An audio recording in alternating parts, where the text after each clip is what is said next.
ನಾವು ಎಲ್ಲಿವರೆಗೆ ಶ್ರದ್ಧೆಯಿಂದ ಅದನ್ನು ಅಧ್ಯಯನ ಮಾಡ್ತೀವೋ ಅಲ್ಲಿವರೆಗೆ ನಮಗೆ ಯಶಸ್ಸು ಸಿಕ್ಕೇ ಸಿಗುತ್ತೆ. ಯಾಕಂದ್ರೆ ಓದಿರುವ ಜ್ಞಾನ ಭವಿಷ್ಯತ್ತಿನ ಜೀವನವನ್ನು ರೂಪಿಸಿಕೊಳ್ಳುವುದಕ್ಕೆ ನಮಗೆ ಶ್ರೀ ಅಡವಸಿದ್ದೇಶ್ವರ ಪ್ರೌಢಶಾಲೆಯ ಎಲ್ಲ ಶಿಕ್ಷಕ ವೃಂದ ಶ್ರದ್ಧೆಯಿಂದ ನಿಮ್ಮ ಭವಿಷ್ಯವನ್ನು ರೂಪಿಸಿಕೊಳ್ಳುವುದಕ್ಕೆ ಸಹಾಯಕವಾದರೆ ಆ ಎಲ್ಲ ಶಿಕ್ಷಕರಿಗೆ ಮನೋಸ್ಥೈರ್ಯವನ್ನು ತುಂಬಿ ಭವಿಷ್ಯತ್ತಿನ ವಿದ್ಯಾರ್ಥಿಗಳಲ್ಲಿ ಸಾಂಸ್ಕೃತಿಕ ಹಾಗೂ ವ್ಯವಸ್ಥಿತವಾದಂತಹ ಜೀವನವನ್ನು ರೂಪಿಸಿಕೊಳ್ಳುವುದಕ್ಕೆ ನಮಗೆ ಬೆನ್ನೆಲುಬಾಗಿ ಆಶೀರ್ವಾದವನ್ನು ನೀಡುತ್ತಿರುವಂತಹ ಪೂಜ್ಯರು ಬರುವ ವಿದ್ಯಾರ್ಥಿಗಳ ಜೀವನವನ್ನ ರೂಪಿಸಿಕೊಳ್ಳುವುದಕ್ಕೆ ವಿಶಿಷ್ಟವಾದಂತಹ ಶೈಕ್ಷಣಿಕ ಸವಲತ್ತುಗಳನ್ನ ನಮಗೆ ನೀಡ್ತಾ ಇದ್ದಾರೆ. ನಿಮ್ಗೆ ಗೊತ್ತಿರಲಿ ಬಂಧುಗಳೇ, ನಾವು ಎಷ್ಟೋ ಖಾಸಗಿ ಶಾಲೆಗಳಿಗೆ ನಮ್ಮ ಮಕ್ಕಳು ಹೋಗ್ತವೆ, ಆದರೆ ಶಿಕ್ಷಣದ ಜೊತೆಗೆ ಸಂಸ್ಕಾರವನ್ನ ಕಲಿಯುವಿಕೆ ಎಲ್ಲಿ ಅದು ಹೆಚ್ಚಿಗೆ ಸಿಗ್ತದೆ ಅಂದ್ರೆ ನಮ್ಮ ಅಡವಿಸಿದ್ದೇಶ್ವರ ವಿದ್ಯಾಪೀಠ ಟ್ರಸ್ಟ್ನ ಅಡಿಯಲ್ಲಿ ನಡೆಯುತ್ತಿರುವಂತಹ ಶಾಲೆಗಳಲ್ಲಿ ನಡೆಯಲ್ಪಡುತ್ತೆ. ನಮ್ಮ ಶಾಲೆನಲ್ಲಿ ನೀವು ವಿದ್ಯಾರ್ಥಿಗಳಿಗೆ ಈ ಸಂಸ್ಥೆಯಲ್ಲಿ ಓದುತ್ತಿರುವಂತಹ ಎಲ್ಲ ವಿದ್ಯಾರ್ಥಿ ಬಳಗವೇ, ಮುದ್ದು ವಿದ್ಯಾರ್ಥಿಗಳೇ,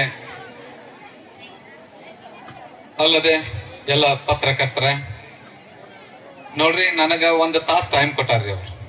ನೀವು ಬರೀ ಒಂದ್ ತಾಸು ಅಷ್ಟೇ ಮಾತಾಡ್ರಿ, ಏನ್ ಬಾಳ್ ಮಾತಾಡ್ಬೇಡ್ರಿ ಅಂತ ಹೇಳಿ ಅಂದಾರ. ನಾನು ಬಾಳ ಏನು ಮಾತಾಡಂಗಿಲ್ಲ, ಒಂದ್ ತಾಸು ಮಾತಾಡೋಣ ನಾನು. ಮತ್ ನನ್ ಕರ್ಸ್ಯಾರ ಅಂದ್ರೆ ಅಷ್ಟ್ ಮಾತಾಡಬೇಕಲ್ಲ ನಾನು. ಹೌದಲ್ರಿಪ್ಪ? ಹಾ, ರೈಟ್. ಹಂಗಾಗಿ ನಾ ಒಂದ್ ತಾಸು ಅಷ್ಟು ಮಾತಾಡ್ತೀನಿ. ಆದ್ರೆ ನನ್ನ ಮುಖ್ಯವಾದಂತಹ ಉದ್ದೇಶ ಏನಂತಂದ್ರ, ಈ 10ನೇ ತರಗತಿಯವ್ರನ್ನ ನಾನು ಟಾರ್ಗೆಟ್ ಮಾಡಿ ಮಾತಾಡ್ತಿರ್ತೀನಿ ಜಾಸ್ತಿ. ಅವರನ್ನೇ ಉದ್ದೇಶಿಸಿ ಮಾತಾಡ್ಬೇಕು. ಯಾಕಂದ್ರೆ ಅವ್ರದ್ದು ಇವತ್ತು ಬೀಳ್ಕೊಡುಗೆ ಸಮಾರಂಭ. ಭವಿಷ್ಯವನ್ನ ರೂಪಿಸಿಕೊಳ್ಳೋದಕ್ಕೆ ಅವರು ಮೊದಲ ಹೆಜ್ಜೆಯನ್ನು ಇಡುವಂತಹ ಮತ್ತು ತಾವು ಮುಂದೆ ಏನಾಗಬೇಕು ಅನ್ನುವಂತಹ ನಿರ್ಧಾರವನ್ನು ಮಾಡುವಂತಹ ಒಂದು ಅದ್ಭುತವಾದಂತಹ ಗಳಿಗೆಗೆ ಪಾತ್ರ ಆಗ್ತಾ ಇದ್ದಾರೆ. ಈ ಬಾರಿ ಅಡವಿಸಿದ್ದೇಶ್ವರ ಸಂಸ್ಥೆಯಿಂದ 43 ವಿದ್ಯಾರ್ಥಿಗಳು ಪರೀಕ್ಷೆಯನ್ನ ಎದುರಿಸುವವರಿದ್ದಾರೆ. ಜೊತೆಗೆ ನೀವು ಸಾಂಸ್ಕೃತಿಕ ಕಾರ್ಯಕ್ರಮಕ್ಕಾಗಿ ಇಲ್ಲಿ ಆಗಮಿಸಿದಿರಿ. ಖಂಡಿತವಾಗಿಯೂ ಸಮಯ ಈಗಿನ 7 ಗಂಟೆ ಆಗೈತಿ. 10 ತನಕ ಈ ಕಾರ್ಯಕ್ರಮ ಇರ್ತೈತಿ. ನೀವೆಲ್ಲರೂ ಕಾರ್ಯಕ್ರಮ ನೋಡಿ ಹೋಗ್ತೀರಿ ಅನ್ನುವಂತ ಭಾವನೆಯೊಂದಿಗೆ ನೀವು ಮಾತಾಡ್ಬೇಡ್ರಿ. ಅಲ್ಲಿ ಕೂತವ್ರು ಹುಡುಗರು ಮಾತಾಡ್ತೀರಿ ಅಂದ್ರ ನೀವು ಇಲ್ಲಿ ಬರ್ರಿ, ನಾ ಅಲ್ಲಿ ಕುಂದಿರ್ತೀನಿ. ಒಂದ್ ಆಯ್ಕೆ, ಯಾವ್ದು ಆಯ್ಕೆ ಹೇಳ್ರಿ? ನನ್ನ ಮಾತನ್ನ ನೀವು ಕೇಳ್ಬೇಕು, ಇಲ್ಕಂದ್ರೆ ನೀವು ಮಾತನ್ನ ಕೇಳ್ತೇನೆ. Yes, thank you. ನೋಡ್ರಿ, ಈ ಸರಿ ನಾವೆಲ್ಲ 10ನೇ ತರಗತಿಯನ್ನು ಓದಾಕತ್ತೇವಿ. ಬಹಳ ಅಂದ್ರ ಬಹಳ ಶ್ರಮ ಪಡಾಕತ್ತಾವ್ರು. ಬರೀ ಹುಡುಗರು ಅಷ್ಟೇ ಅಲ್ರಿ, ಇಡೀ ಸರ್ಕಾರ ಇದಕ್ಕೆ ತಲೆ ಕೆಡಿಸ್ಕೊಂಡೈತಿ. ಇಡೀ ಸರ್ಕಾರ ಬದ್ಧವಾಗಿ ನಿಂತೈತಿ.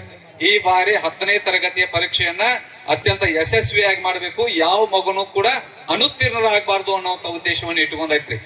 ಹಾಗಾಗಿ ಸರ್ಕಾರದ ಜೊತೆಗೇನೆ ಇಲ್ಲಿರ್ತಕ್ಕಂಥ ಶಿಕ್ಷಕರು ಹಗಲು ರಾತ್ರಿ ಅನ್ನೋದೇ ದುಡಿಯಾಕತ್ತಾರ್ರಿ. ರಾತ್ರಿ 5 ಗಂಟೆಗೆ ಹೇಳಾಕತ್ತಾರ. 5 ಗಂಟೆಗೆ ಎದ್ದು ಫೋನ್ ಮಾಡ್ತಾರ, ನಿಮ್ ಮಗು ಎದ್ದೈತೋ ಇಲ್ಲೋ ಅಂತ ಕೇಳಾಕ.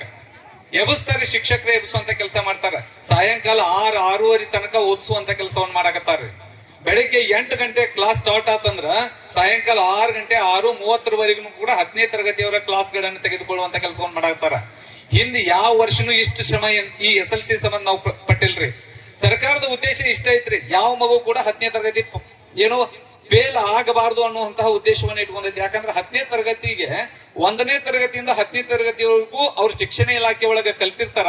ಹೋಗು ಹೊತ್ನ್ಯಾಗ ಒಂದು ಫಲಿತಾಂಶದ ಅವ್ರಿಗೊಂದು ಅಭಿನಂದನಾ ಪತ್ರವನ್ನು ಕೊಡೋದು ಆಗುದಿಲ್ಲ ನಮ್ ಕಡೆ. ನಮ್ಮ ಇಲಾಖೆ ಒಳಗೆ ಕಲ್ತಿಪ್ಪ ಅಂತ ಹೇಳಿ ಅಂತ ವಿಚಾರ ಮಾಡಿ ಅವ್ರೆಲ್ರೂ ಪಾಸ್ ಆಗ್ಬೇಕು, ಅವರು ಇಲ್ಲಿಂದ ಮಾರ್ಕ್ಸ್ ಕಾರ್ಡ್ ಅನ್ನು ಒಯ್ಯಬೇಕು ಅನ್ನುವಂತ ಉದ್ದೇಶವನ್ನು ಇಟ್ಕೊಂಡು ಇದನ್ನ ಮಾಡಾಕತ್ತೈತ್ರಿ. ಹೀಗ್ ಮಾಡ್ಬೇಕಾದ್ರೆ ನಾವು ಶ್ರಮ ಪಡ್ಬೇಕೋ ಬ್ಯಾಡೋ, ಕಷ್ಟ ಪಡ್ಬೇಕೋ ಬ್ಯಾಡೋ, ಇದನ್ನು ನಾವು ತಲೆಯಾಗಿಟ್ಕೋಬೇಕು. ನಮ್ಮ ಶ್ರಮನೂ ಐತ್ರಿ, ಆದ್ರ ಪಾಲಕರನೊಳಗೂ ನಮ್ಗ ಓದ್ಸಾಕ ಒಂದಿಷ್ಟು ಮನ್ಯಾಗ ಕೆಲಸ ಹೇಳ್ತಾರ್ರಿ ಅಂತಂದ್ರ ನಾ ಇಲ್ಲಿ ಪಾಲಕರ ವಿಚಾರದಾಗ ಬರ್ತೇನ್ರಿ. ಇಲ್ಲಿ ಬಹಳ ಜನ ನೀವು ಪಾಲಕರದಿರಿ. ಪಾಲಕರು ನೀವು ಇಲ್ಲಿ ಒಂದ್ ಸ್ವಲ್ಪ 10ನೇ ತರಗತಿ ಮಕ್ಳು ಯಾರಾದ್ರೂ ಇದ್ರೆ ನಿಮ್ ಮನಿಯೊಳಗ, ಮತ್ತೆ ನಿಮ್ ಮನಿ ಮಕ್ಳು ಯಾರಾದ್ರೂ ಇದ್ರು ಕೂಡ ಒಂದಿಷ್ಟು ಎಚ್ಚರಿಕೆಯಿಂದ ಇರ್ರಿ. ಯಾದಗಿರಿ ಜಿಲ್ಲೆ ಒಳಗ ಒಂದ್ ಹಳ್ಳಿ ಐತ್ರಿ. ಆ ಹಳ್ಳಿ ಒಳಗ 7 ಗಂಟೆಯಿಂದ 9 ಗಂಟೆ ತನಕ ಯಾರು ಮೊಬೈಲ್ ಯೂಸ್ ಮಾಡುವಂಗಿಲ್ಲ, ಟಿವಿ ಹಚ್ಚಂಗಿಲ್ಲ ಅಂತ ಡಂಗರ ಬಡ್ದಾರ್ರಿ. ವಿಚಾರ ಮಾಡ್ರಿ ನೀವು SLCಗೆ ಎಷ್ಟು ಮಹತ್ವ ಕೊಟ್ಟಾರ ಅಂತ ಹೇಳಿ. ಅದನ್ನ ಒಂದ್ ಸ್ವಲ್ಪ ವಿಚಾರ ಮಾಡಿದ್ರಿ ಅಂತಂದ್ರ ಈ ಮಾದರಿ ಎಲ್ಲಿ ತನಕ ಹೊಂಟೈತಿ ಅಂತಂದ್ರ ಪ್ರತಿ ಹಳ್ಳಿಯಾಗೂ ಇದನ್ನ ಡಂಗ್ರ ಬಡಿಸೋ ಕೆಲಸ ಮಾಡಾಕ್ತಾರ್ರಿ. 7 ಗಂಟೆಯಿಂದ 9 ಗಂಟೆ ತನಕ ಯಾರು ಮೊಬೈಲ್ ಗಳನ್ನ ಯೂಸ್ ಮಾಡುವಂಗಿಲ್ಲ, ಜೊತೆಗೆ ಟಿವಿಯನ್ನು ಹಚ್ಚೋಂಗಿಲ್ಲ ಅಂತ ಹೇಳಕತ್ತಾರ ಅಂತಂದ್ರ ನಿಮ್ಮ ಮಕ್ಕಳು ಓದೋದ್ರ ಬಗ್ಗೆ 10ನೇ ಅವ್ರಿಗೆ ಅಷ್ಟೇ ಅಲ್ರಿ, ನಿಮ್ಮ ಮಕ್ಕಳಿಗೂ ಕೂಡ ಆ ಕೆಲಸ ಮಾಡ್ಬೇಕು. ನೀವು ಇವತ್ತು ಪ್ರತಿಜ್ಞೆ ಮಾಡ್ಬೇಕು ಇಲ್ಲಿ ಬಂದಂತ ಪಾಲಕರೆಲ್ಲ. ನಾವು ಇನ್ ಮ್ಯಾಗ 7 ಗಂಟೆಯಿಂದ 9 ಗಂಟೆ ತನಕ ನಮ್ಮ ಮನ್ಯಾಗ ಟಿವಿ ಯೂಸ್ ಮಾಡಂಗಿಲ್ಲ, ಮೊಬೈಲ್ ಯೂಸ್ ಮಾಡಂಗಿಲ್ಲ ಅಂತೇಳಿ ನೀವು ತೀರ್ಮಾನ ಮಾಡ್ಬೇಕ್ರಿ.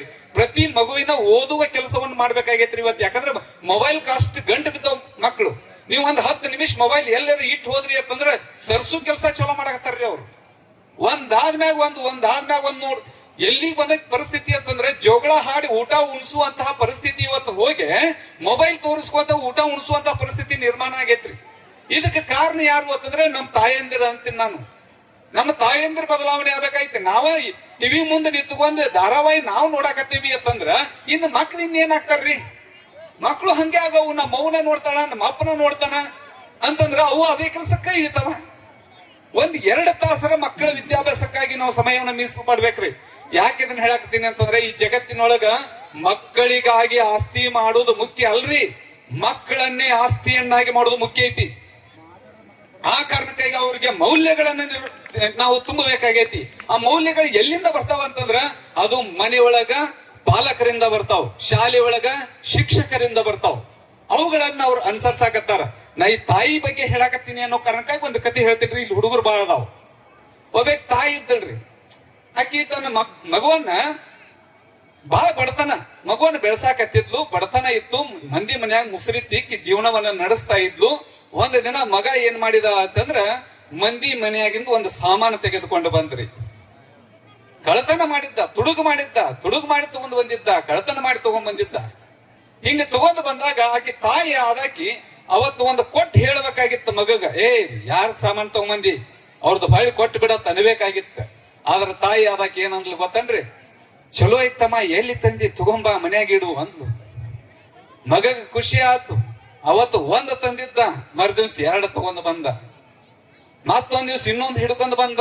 ಹಿಂಗ ಬೆಳೆದ ದೊಡ್ಡವಾದ, ದೊಡ್ಡ ಕಳ್ಳ ಆದ. ಎಂತಹ ಕಳ್ಳನಾದ ಅಂತಂದ್ರೆ ಪೊಲೀಸರಿಗೆ ಸಿಗಲಾರದಂತಹ ಕಳ್ಳನಾದ, ದರೋಡೆಕೋರನಾಗ್ಬಿಟ್ಟ. ಪೊಲೀಸರು ಇವನನ್ನು ಹುಡುಕಾಡೋದಕ್ಕೆ ಪ್ರಾರಂಭ ಮಾಡಿದ್ರು. ಒಂದು ದಿನ ಸಮಾರಂಭ ನಡೀತಕ್ಕಂಥ ಕ್ಷೇತ್ರ ಬಹಳ ಪವಿತ್ರವಾಗಿರ್ತಕ್ಕಂಥ ಕ್ಷೇತ್ರ ಅಂತ ಹೇಳಿ ನನ್ನ ಭಾವನೆ. ಯಾಕಂತಂದ್ರೆ ಮಠದ ಆಶ್ರಯದಲ್ಲಿ ವಿದ್ಯೆ ಅನ್ನುವಂಥ ಒಂದು ಕೊಡುಗೆಯನ್ನು ಒಳ್ಳೆಯ ಶಿಕ್ಷಕರೊಂದಿಗೆ ಪರಮ ಪೂಜ್ಯರು ಬಹಳಷ್ಟು ತಮ್ಮ ಶ್ರಮ ಮಾಡಿದ್ರಿಂದ ಇವತ್ತು ಈ ಒಂದು ಶಿಕ್ಷಣ ಸಂಸ್ಥೆ ಬಹಳಷ್ಟು ಬೆಳೀತಾ ಇದೆ, ಇನ್ನೂ ಬೆಳೀತೈತೆ ಅಂಥೇಳಿ ನನ್ನದೊಂದು ಅಭಿಪ್ರಾಯ. ಆ ದೇವರು ಅಡವಿ ಸಿದ್ದೇಶ್ವರರು ಈ ವಿದ್ಯಾರ್ಥಿಗಳು ಬೀಳ್ಕೊಡೋ ಸಮಾರಂಭ, ಈ ಒಂದು ಕಾರ್ಯಕ್ರಮ ನಡೆದದ್ದು ಬಹಳ ಹೃದಯ ಸ್ಪರ್ಶಿ ಕಾರ್ಯಕ್ರಮ. ಯಾಕಂತಂದ್ರೆ ಇಲ್ಲಿ ಪ್ರತಿಭೆಯನ್ನ ಅನಾವರಣ ಮಾಡ್ತಕ್ಕಂಥದ್ದು ನಾವೆಲ್ಲ ಪ್ರತ್ಯಕ್ಷ ನೋಡಿದೀವಿ. ಗುರುಗಳು ಏನು ಮಾತಾಡಿದ್ರಲ್ಲ, ಅವರು ತಮಗೆಲ್ಲ ಮನವರಿಕೆ ಆಗಿದೆ ಅಂತ ಹೇಳಿ ನನ್ನ ಭಾವನೆ. ಯಾಕಂತಂದ್ರೆ ಅವರು ಧ್ಯಾನ ಮಾಡುವುದರ ಏಕಾಗ್ರತೆಯನ್ನು ಸಾಧಿಸುವುದರ ಜೊತೆಗೆ ವಿದ್ಯಾರ್ಥಿಗಳಿಗೆ ಪಾಲಕರಾಗಿ ನೀವು ಯಾವ ರೀತಿ ನಿಮ್ಮ ಕರ್ತವ್ಯವನ್ನು ನಿರ್ವಹಿಸಬೇಕು ಅನ್ನೋದರ ಬಗ್ಗೆ ಬಹಳಷ್ಟು ಮಾರ್ಮಿಕವಾಗಿ ಕಥೆಯನ್ನು ಹೇಳ್ತಾ ಅದನ್ನು ಅವರು ತಮಗೆಲ್ಲ ಮನವರಿಕೆ ಮಾಡಿಕೊಟ್ಟಿದ್ದಾರೆ. ತಾವೆಲ್ಲ ಮನಸ್ಸಿನಲ್ಲಿ ಅದನ್ನೆಲ್ಲ ಇಟ್ಟುಕೊಂಡು ಆ ರೀತಿ ತಾವೆಲ್ಲ ಮುನ್ನಡೆದಿರಿ ಅಂತ ನನ್ನ ಭಾವನೆ. ಈ ಒಂದು ಕಾರ್ಯಕ್ರಮದಲ್ಲಿ ಮೊದಲು ವಿದ್ಯಾರ್ಥಿಗಳನ್ನು ನೋಡುವ ಒಂದು ಸಣ್ಣ ಪುಟ್ಟ ವಿದ್ಯಾರ್ಥಿಗಳು ಅವರೆಲ್ಲ ಯಾವ ರೀತಿ ಒಂದು ಪ್ರತಿಭೆಯನ್ನು ತಮ್ಮ ಮುಂದೆ ತೋರಿಸ್ಲಿಕ್ಕೆ ಬಂದಾರ, ತಾವೆಲ್ಲ ನೋಡಿ ಕೆಳಗಿಂದ ಹಿಡಿಕೊಂಡು ಮೇಲಿನವರೆಗೆ ಇವತ್ತು ಅದೇನು PSI ಅದೇನು KSO ಇಲ್ಲಿವರೆಗೆ ಇವತ್ತು ನೌಕರಿ ಮಾಡ್ತಾವ. ಅವ್ರು ಎಲ್ಲಿ ಓದಿ ಬಂದಿರಿ ಅಂದ್ರೆ ಅಡವಿ ಸಿದ್ದೇಶ್ವರ ಹೈಸ್ಕೂಲ್ ಅಂತ ಹೇಳ್ತಾರ ಹೊರತು ಅವ್ರ ಅಂದ್ರ ಮರೆಗುದ್ದಿನ ಅಂತ ಹೇಳ್ತಾರ. ಇದು ಹೆಸರು ಯಾರಿಗೆ ಬರ್ತದ? ಮರೆಗುದ್ದಿಗೆ ಬರ್ತದ, ಮಠ ಸ್ವಾಮಿಗೇನ ಬಂದಿಲ್ಲ. ಇದು ಹೌದಲ್ರಿ? ಹೈಸ್ಕೂಲ್ ಬತ್ತು ಮರೆಗುದ್ದಿಗೆ ಬತ್ತಿಲ್ಲ. ಅದಕ್ಕೆ ನೀವೇನಾದ್ರೂ ಓದಿದ್ರಿ ಅಂದ್ರೆ ನೀವು ಮುಂದೆ ಹೋದ್ರೆ ನಿಮ್ಮ ಹಿಂದೆ ನಂದು ಬಂದಿದ್ದ ಹೆಸರಲ್ಲಿ ಅದಕ್ಕೆ ಚಲೋ ಹೋಗ್ರಿ. ಇದ್ರ ಜೊತೆ ಒಳಗ ಎಷ್ಟರ ಮಟ್ಟಿಗೆ ನಾವು ಪ್ರಯತ್ನ ಮಾಡಾಕತ್ತೀವಿ ನಮ್ಮ ಸಂಸ್ಥೆಯವರು ಅಂದ್ರೆ ಆಡಂಬರಕ್ಕಾಗಿ ಅದ್ದೂರಿಯಾಗಿ ಖರ್ಚು ಮಾಡೋದು 10-20 ಲಕ್ಷ ಕಮರ್ಷಿಯಲ್ ಪ್ರಕಾರವಾಗಿ ನಾವು ಆ ಕಾರ್ಯಕ್ರಮ ಮಾಡೋದಿಲ್ಲ. ಸಿಂಪಲ್ ಆಗಿ ನಮ್ಮ ಗ್ರಾಮೀಣ ಮಕ್ಕಳಿಗೆ ಗ್ರಾಮೀಣ ಮಟ್ಟದೊಳಗ ಯಾವ ತೆನ್ನಾಗಿ ನಮ್ಮ ಶಿಕ್ಷಣ ಬೇಕೋ ಆ ತೆನ್ನಾಗಿ ನಮ್ಮ ಶಿಕ್ಷಣ ಕೊಡಾಕತ್ತೀವಿ.